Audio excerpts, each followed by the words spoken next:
Good morning, Charlotte. Her mother-in-law's voice chimed over the phone, laced with its usual mix of command and exasperation. We've got a full house at the bed and breakfast today, so I won't be able to do any of the housework. I need you to take care of all the cooking, cleaning, and of the laundry. It's been piling up for 3 days now. And while you're at it, I need you to pick up some things from the store. Morning, Mom, Charlotte replied evenly. I hate to disappoint you, but I'm at work right now. I can't drop everything on such short notice. Her mother-in-law sighed audibly, the kind that screamed frustration. Charlotte, this isn't the first time we've had this conversation. Do I need to remind you of your responsibilities? As the wife of my oldest son, you are expected to contribute to the family business. This is the most exclusive bed and breakfast in the area, and I won't have you prioritizing your job. Charlotte's lips tightened. I'm not sure why you're putting job in quotation marks. My career is just as real as anyone else's, and with all due respect, this is your business, not mine. Her mother-in-law's voice sharpened. Don't dodge the issue. Let me know when you're leaving the office. I'll send you the shopping list. Mom, Charlotte began, keeping her tone calm but firm. I understand running a business like yours is demanding, but it's your job, not mine. I have my own career to manage, and I'd appreciate your understanding. Understanding. Her mother-in-law snapped. What I need is cooperation. Get out of that silly little office and come home. You have responsibilities here. Even if I wanted to, I couldn't, Charlotte countered. I'm out of town on business for the next 3 days. Out of town? Her mother-in-law exclaimed, her voice climbing an octave. How shameless can you be? You're my son's wife. Your only job should be helping me run this bed and breakfast. How else are you going to take it over one day? Charlotte froze. Take it over? What are you talking about? Exactly what I said, her mother-in-law replied, her tone turning icy. When my husband retires, the business will pass to your husband, and you'll inherit the management role from me. This was always the plan. This is the first I'm hearing of it, Charlotte said, disbelief lacing her words. And besides, your husband mentioned he already had someone in mind for the next manager. Yes, you. No, I'm pretty sure that's not the case. Her mother-in-law's voice dropped to a deadly calm. I'd rather not entrust the operations of my beautiful bed and breakfast to someone like you, someone who grew up in poverty. But for some unfathomable reason, my son chose you, so I'll have to make do. Once the travel season ends, I'll put you through hands-on training. Make whatever arrangements you need. Mom, you're being ridiculous, Charlotte said, her patience wearing thin. I have a career, and I'm not giving it up. Then quit. No way. I've worked too hard to get where I am. You're reneging on our agreement. What agreement? We never discussed this. It wasn't a discussion, it was an order. Charlotte sighed deeply. I don't have time for this right now. I have work to do. We'll talk later. Don't you dare hang up. Charlotte ended the call and returned to her work. Later that evening, her mother-in-law called again, her tone colder than ever. Charlotte, explain yourself. A large group just arrived at the bed and breakfast, and you're with them. Oh, that, Charlotte said with a smile in her voice. That's my company. We're on a team retreat. Your company? Yes. We needed a place big enough to accommodate us, and your rates were perfect. Thanks for hosting us. Her mother-in-law sputtered. I don't believe this. You're shameless. And you've just proven why I've decided to give the manager position to Miriam, my other son's wife. Charlotte raised an eyebrow. Miriam, she agreed to take over. Charlotte stepped into the lobby, her calm demeanor in stark contrast to the storm brewing behind her mother-in-law's eyes. So I gave them a month, her mother-in-law began, a sharp edge to her tone. After that, Miriam will start the training program I was preparing for you. Charlotte raised an eyebrow. She really agreed to that. I don't mean to sound doubtful, but from what I know of Miriam, becoming the next property manager doesn't exactly seem like her thing. Her mother-in-law scoffed, her voice dripping with derision. Oh, Charlotte, how pathetic. After all your protesting, now you're coming to me, begging to be taken back. Charlotte folded her arms, her expression unflinching. I'm not crying, and I'm certainly not begging, but I do find a sudden change in plans interesting. Did you really think, her mother-in-law sneered, that someone as unsophisticated as you, with your troubled upbringing, could ever manage a property as luxurious as this, bringing your little group here for an employee vacation? You were just trying to impress me, weren't you? Hoping I'd see you as competent. Charlotte frowned. That's not true at all. It was just a vacation. Well, I've had enough. Her mother-in-law snapped. You're no longer welcome here. Get out. Charlotte blinked, caught off guard. You're kicking me out. I'm here as a paying customer. My employees and I booked this stay in full. The others are welcome to stay, her mother-in-law said coolly. But you? No, I've tried to be gracious to you, despite your background. And this is how you repay me.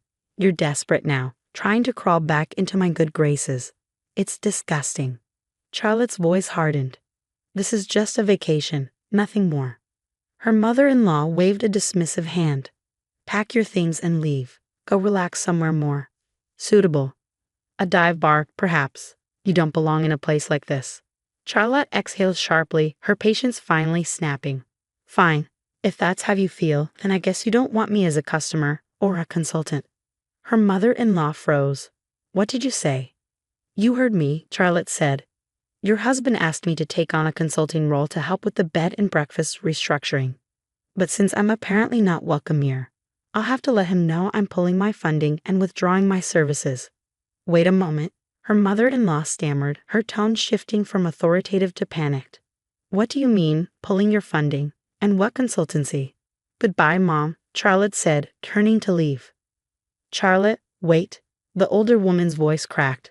I had no idea the bed and breakfast was in such a precarious position. Charlotte stopped but didn't turn around. So I take it you finally talked to your husband? Yes, her mother-in-law admitted, the fight draining from her voice. Why didn't you tell me you're the CEO of the consulting firm founded by your grandfather? And about Miriam, she didn't agree to work with me. She quit her job to start her own company. Charlotte turned back, her expression unreadable. I did tell you what I did for a living. You must have forgotten. And yes, Miriam has her own plans, ones that don't involve managing your bed and breakfast. Her mother-in-law's shoulders sagged. Your husband told me the restructuring funds were coming from your family and Miriam's, and that your firm would oversee the new sales strategy. Charlotte gave a small nod. Correct. That's why my employees and I were here, to assess the property and develop a plan. But since you threw me out before I could even settle in, neither goal was accomplished. The older woman's face crumpled. Charlotte, listen, can't we just put this behind us? Forget this little misunderstanding. Please continue with the funding and consulting as planned. Charlotte studied her mother-in-law for a long moment. That's not my decision to make. It's up to your husband. Has he told you anything? Yes, she said hesitantly. He said if you were willing to forgive my behavior, he would proceed with the plan. Charlotte nodded slowly. I see. Then you know where we stand. This is a business matter, and I'll do what's best for my company. Charlotte faced her mother-in-law, whose composure was unraveling rapidly. So I can't give you a firm answer right now, Charlotte said, her tone measured. I'll need to meet with your husband in a professional context to discuss this further. My decision will depend on the outcome of that discussion. Her mother-in-law's voice trembled. We'll agree to your terms, anything you want. Just please, Charlotte, you have to help us. You have to save my beautiful bed and breakfast. A sharp voice interrupted them. Charlotte, what's going on here? Why am I being forced out of my position as property manager? I won't stand for this. Charlotte turned to see the owner herself, red-faced and indignant. Complaining to me won't change anything, Charlotte replied evenly. But you made my resignation a condition of your agreement to provide funding and consulting services. The woman snapped. That means this is your doing. You're responsible.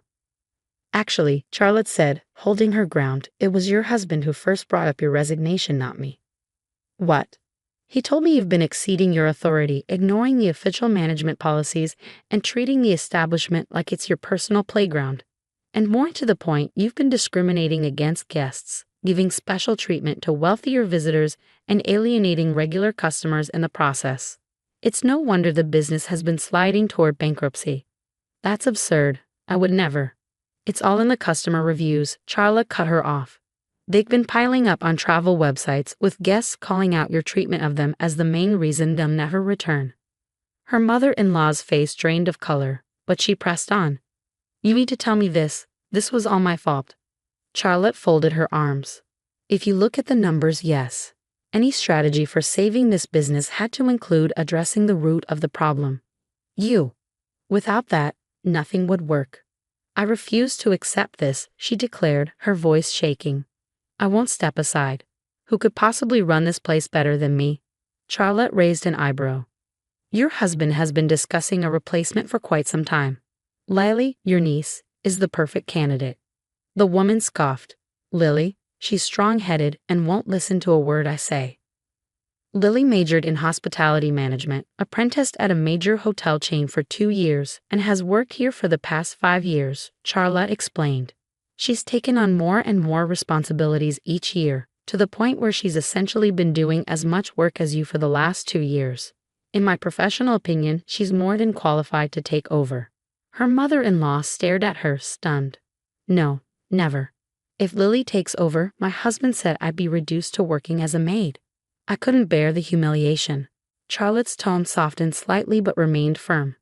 What's more humiliating, working as a maid or continuing to drive this business into the ground because you refuse to change?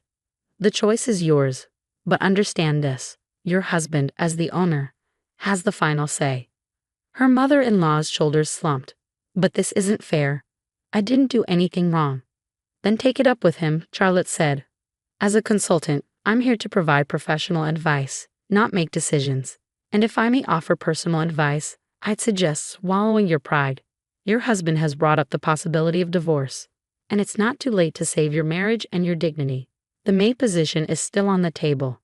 Tears filled the older woman's eyes, but she shook her head. No, I won't. Charlotte glanced at her watch. I have work to do, if you'll excuse me. She turned and left, leaving her mother-in-law standing alone. In the days that followed, her mother-in-law refused to compromise. True to his word, her husband finalized the divorce and offered her the maid position one last time. She declined and returned to her hometown, moving in with relatives. She searched for work in the hospitality industry, touting her experience running a bed and breakfast. But when interviewers questioned why she left her previous role, her vague answers raised suspicion. Eventually, she removed the position from her resume entirely and started applying for lower-level jobs, roles she once considered beneath her, but were now her only options. Meanwhile, under Lily's management and Charlotte's guidance, the bed and breakfast flourished, becoming more successful than it had been in years.